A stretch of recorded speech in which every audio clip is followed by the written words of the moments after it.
Test 8. You will hear a number of different recordings, and you will have to answer questions on what you hear. There will be time for you to read the instructions and questions, and you will have a chance to check your work. All the recordings will be played once only.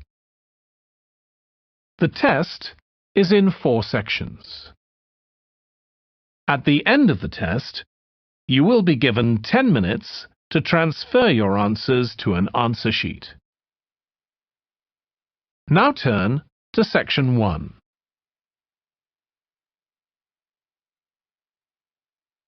Section 1. You will hear a telephone conversation between a woman who is looking for a job and a man from a company that organizes cycling holidays. First, you have some time to look at questions 1 to 6.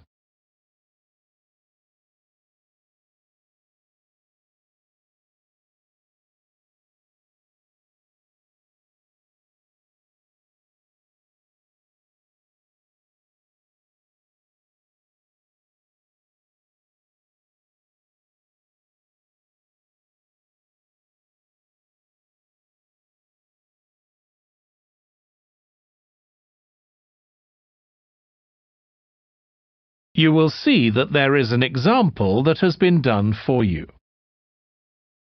On this occasion only, the conversation relating to this will be played first. Hello, Pembroke Cycling Holidays. Bob speaking. Oh, hello. I've seen your advert for people to lead cycle trips. Are you the right person to speak to? Yes, I am. Could I have your name, please? It's Margaret Smith. The woman's surname is Smith, so Smith has been written in the space. Now we shall begin. You should answer the questions as you listen because you will not hear the recording a second time. Listen carefully and answer questions 1 to 6. Hello, Pembroke Cycling Holidays. Bob speaking. Oh, hello. I've seen your advert for people to lead cycle trips. Are you the right person to speak to? Yes, I am. Could I have your name, please? It's Margaret Smith. Are you looking for a permanent job, Margaret? No, temporary. I've got a permanent job starting in a few months' time, and I want to do something else until then. What work do you do? This will probably sound crazy. I used to be a lawyer, and then I made a complete career change, and I'm going to be a doctor. I've just finished my training. Right.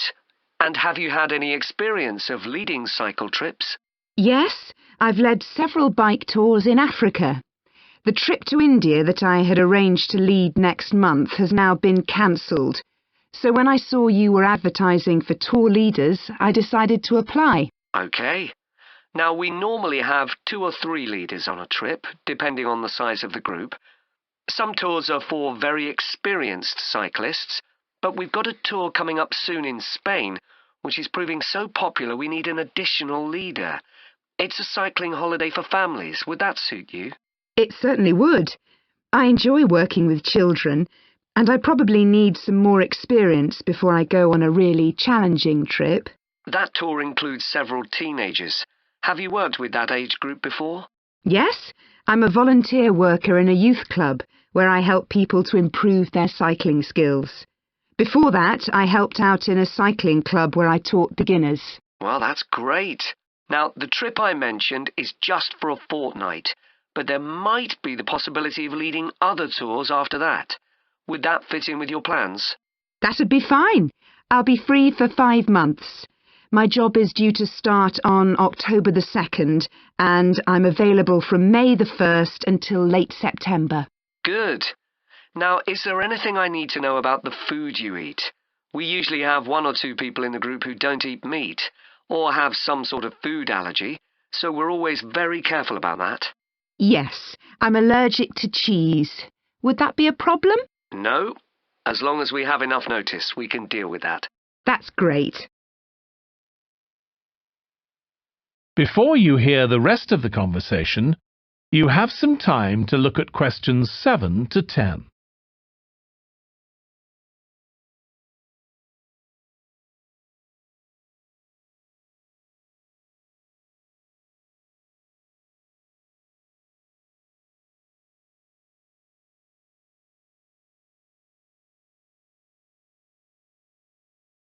Now listen and answer questions 7 to 10. It sounds really interesting. Would you like me to fill in an application form? Yes, please. Where should I post it to? Could you send it to 27 Arbuthnot Place, Arbuthnot Place, Dumfries? And what's the postcode, please? DG7 4PH. Was that P Papa or B Bravo? P Papa. Got that. If you could return the application form by Friday this week, we can interview you on Tuesday next week. Say 2:30? Would that be possible for you? Yes, it's fine. You're quite a long way from where I live, so I'll drive over on Monday. Should I bring anything to the interview? We'll have your application form, of course, but we'll need to see any certificates you've got that are relevant in cycling, first aid, or whatever. OK. And at the interview, we'd like to find out about your experience of being a tour guide. So, could you prepare a 10-minute talk about that, please? You don't need slides or any complicated equipment, just some notes. Right. I'll start thinking about that straight away. Good. Well, we'll look forward to receiving your application form and we'll contact you to confirm the interview. Thanks very much. Thank you, Margaret. Goodbye. Bye.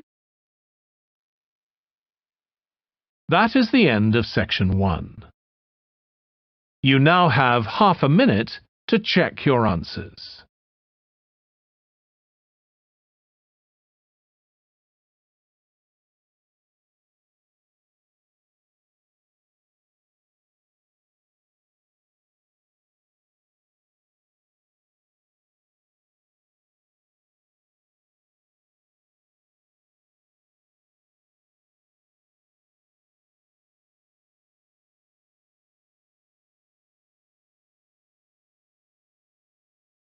Now turn to section 2.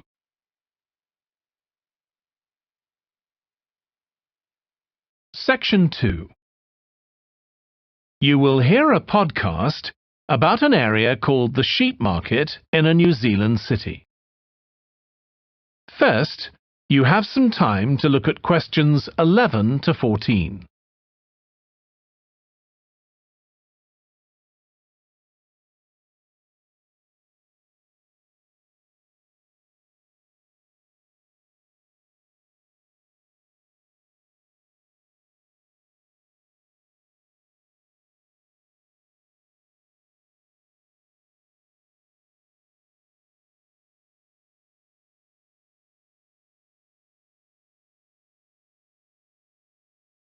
Now listen carefully and answer questions 11 to 14. Welcome to this podcast about the sheep market, which is one of the oldest parts of the city. As its name suggests, there was originally a market here where farmers brought their sheep, but now it's been redeveloped into a buzzing, vibrant area of the city, which is also home to one of the city's fastest growing communities. The nearby university has always meant the area is popular with students who come in to enjoy the lively nightlife, but now graduates embarking on careers in the worlds of fashion and design are buying up the new apartments recently built here to replace the small houses where the market workers used to live. The narrow old side streets are great places for finding original pictures, jewellery and ceramics which won't break the bank, as well as local produce like fruit and vegetables. There's also lots of pavement cafes where you can have a coffee and watch tourists from all over the world go by. The oldest buildings in the area are on the main streets, including the city's first department store, built in the 1880s, which is still open today. The sheep market is a centre for fashion, and there's a policy of encouraging new young designers. The Young Fashion Competition is open to local young people who are passionate about fashion. This year they've been asked to design an outfit based on ideas from the music and technology that's part of their everyday life, using both natural and man-made fibres. The garments will be judged by a panel of experts and fashion designers, and the winning entries will be modelled at a special gala evening. Parking at the sheep market is easy. There are plenty of pay and display car parking spaces on the roadsides, which are fine if you just want to stay for an hour or two. But if you want to spend the day there, it's better to park in one of the 4 underground car parks. It's not expensive, and if you can present a receipt from one of the local stores, you'll not be charged at all. After 6 p.m, many of the car parks have a flat rate which varies, but it is usually very reasonable. Before you hear the rest of the podcast, you have some time to look at questions 15 to 20.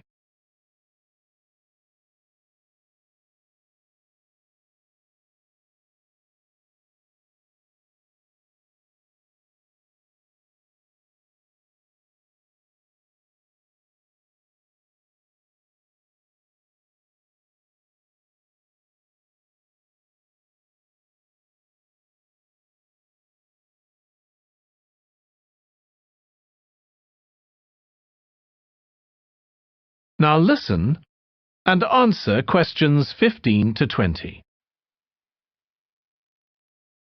The sheep market is one of the main centres for art and history in the whole of the country. If you look at our map, you'll see some of the main attractions there.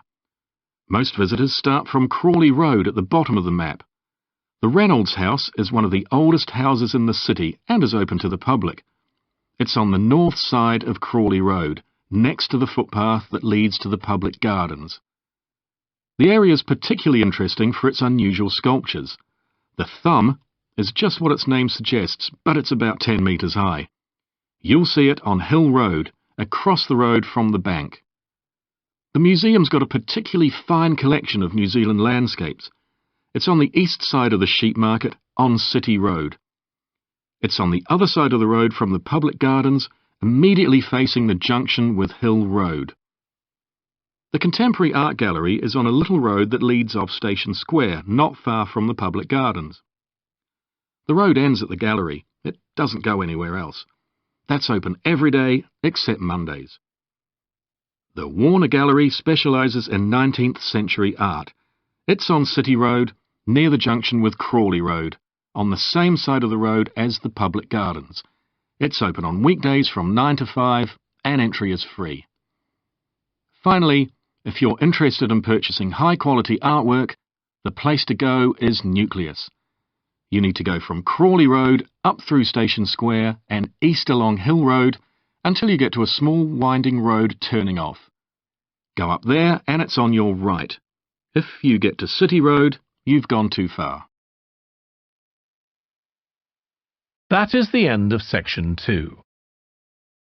You now have half a minute to check your answers.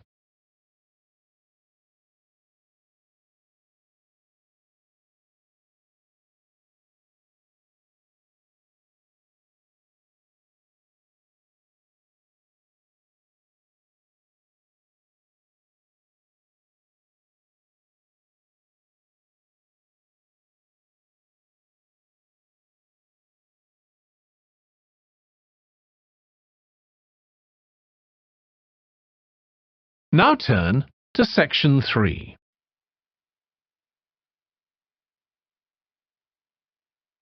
Section 3. You will hear 2 students, Katie and Joe, discussing a presentation in their film studies course. First, you have some time to look at questions 21 to 24.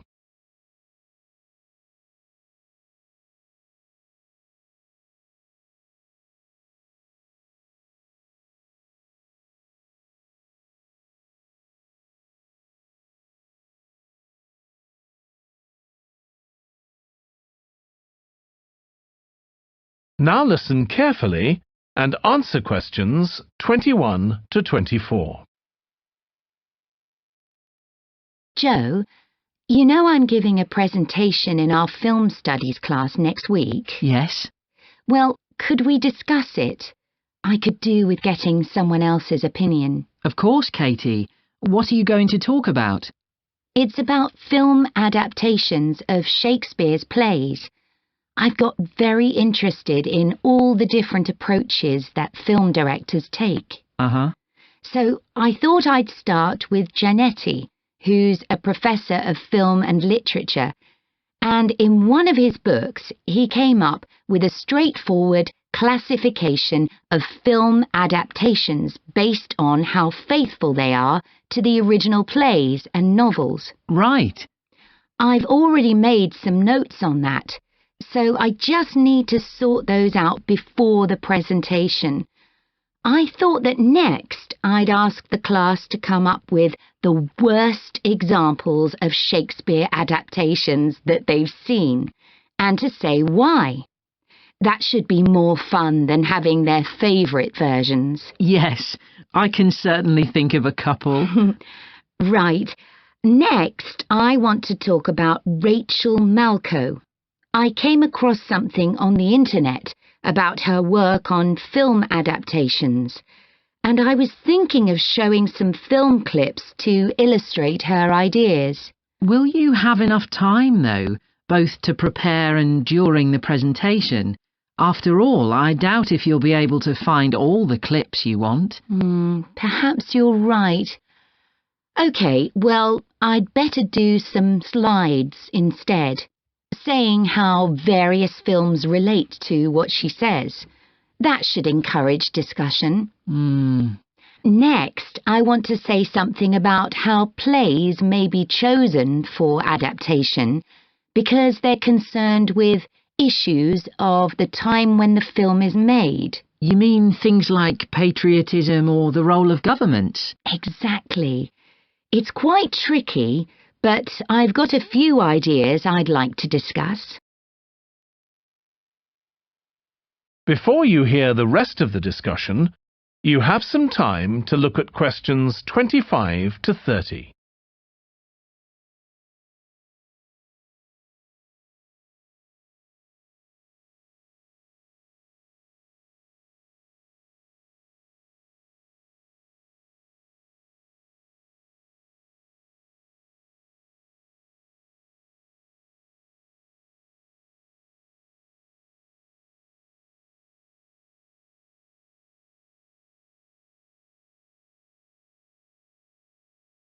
Now listen and answer questions 25 to 30.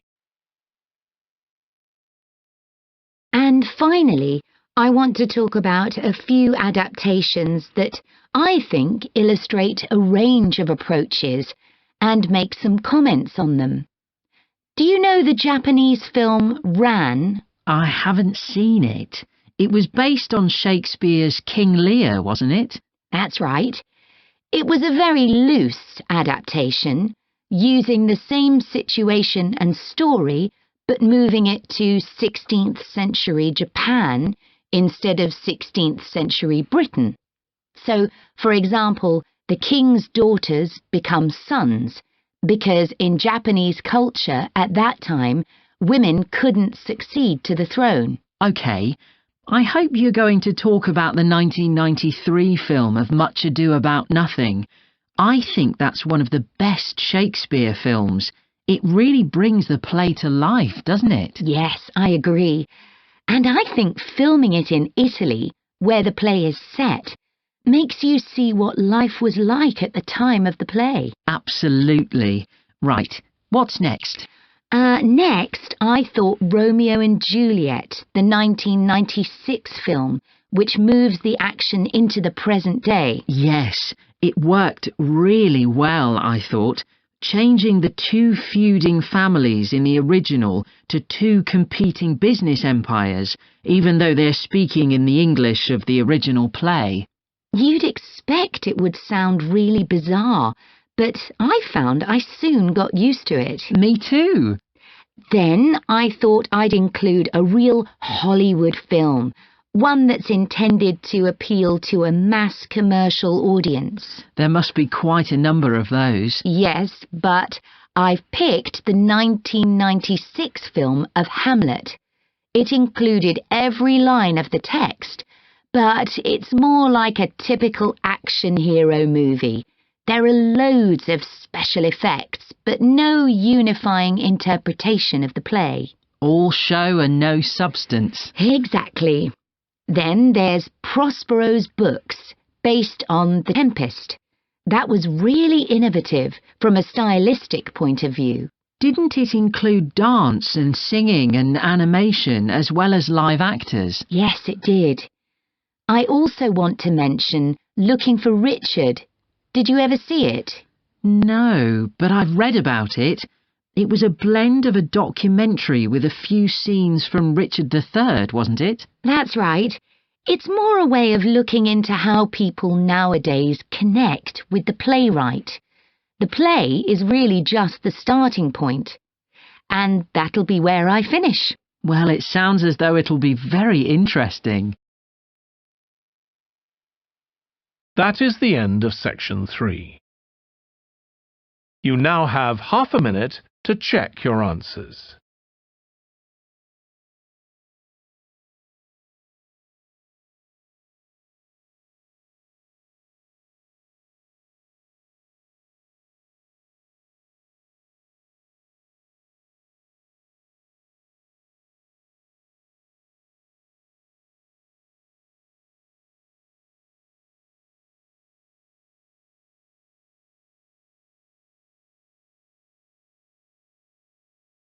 Now turn to section 4.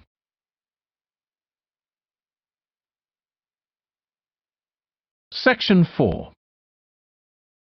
You will hear part of a lecture about noise in cities. First, you have some time to look at questions 31 to 40.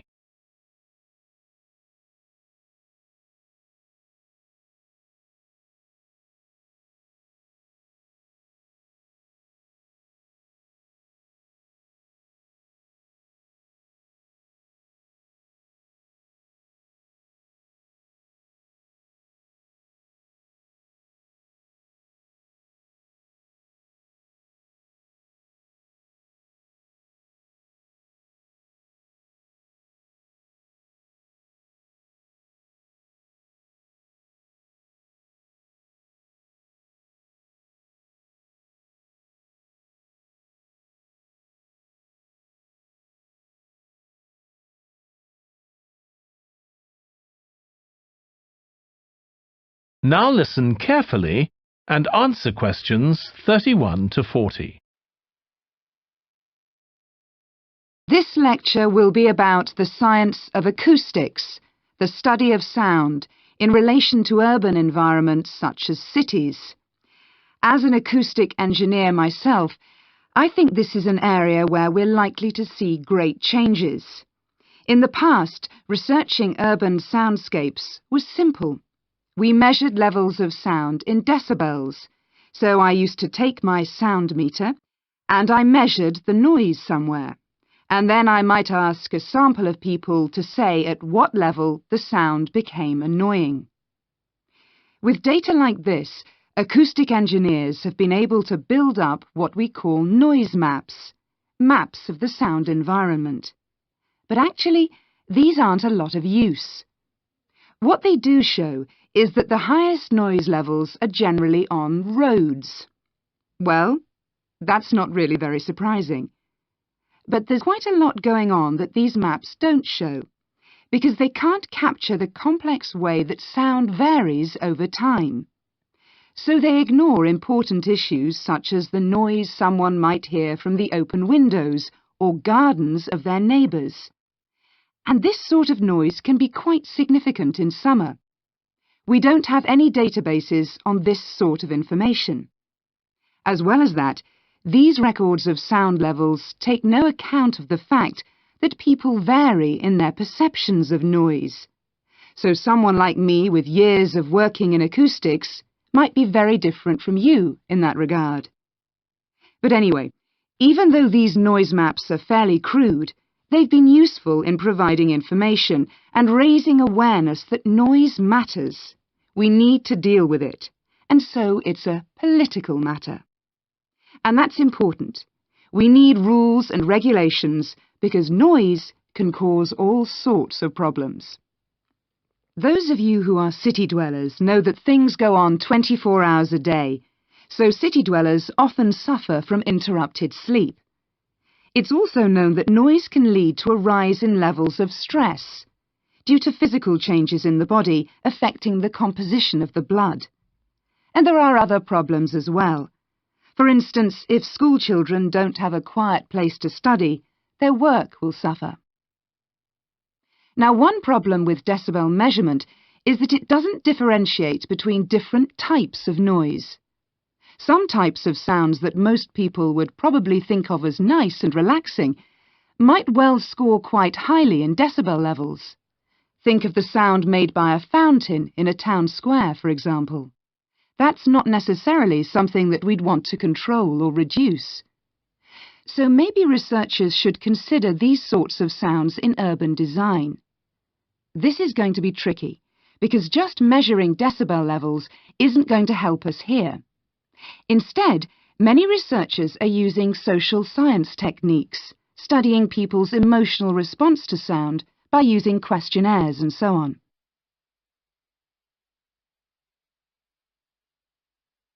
So what exactly do people want to hear in an urban environment? Some recent interdisciplinary research has come out with results that at first sight seem contradictory. A city needs to have a sense of activity, so it needs to be lively, with sounds like the clack of high heels on a pavement or the hiss of a coffee machine. But these mustn't be too intrusive, because at the same time we need to be able to relax. One of the major problems in achieving this will be getting architects and town planners to use the research. Apart from studying the basics of acoustics, these people receive very little training in this area.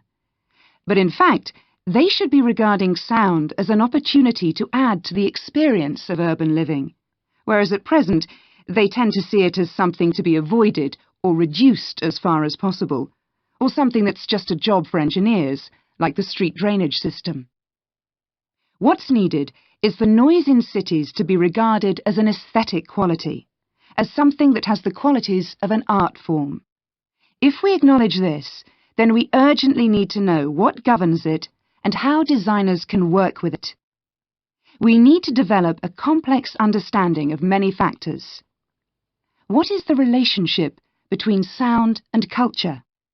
What can we learn from disciplines such as psychology about the way that sound interacts with human development and social relationships, and the way that sound affects our thoughts and feelings? Can we learn anything from physics about the nature of sound itself? Today's powerful technologies can also help us. To show us their ideas and help us to imagine the effect their buildings will have, architects and town planners already use virtual reality, but these programs are silent. In the future, such programs could use realistic sounds, meaning that soundscapes could be explored before being built. So hopefully, using the best technology we can lay our hands on, the city of the future will be a pleasure to the ears as well as the eyes. That is the end of section 4. You now have half a minute to check your answers.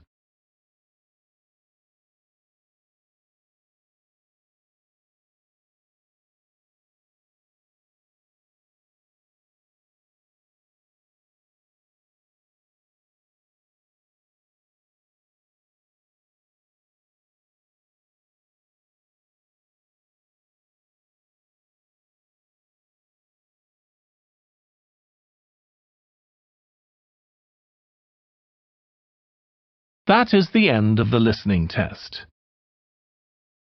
In the IELTS test, you would now have 10 minutes to transfer your answers to the answer sheet.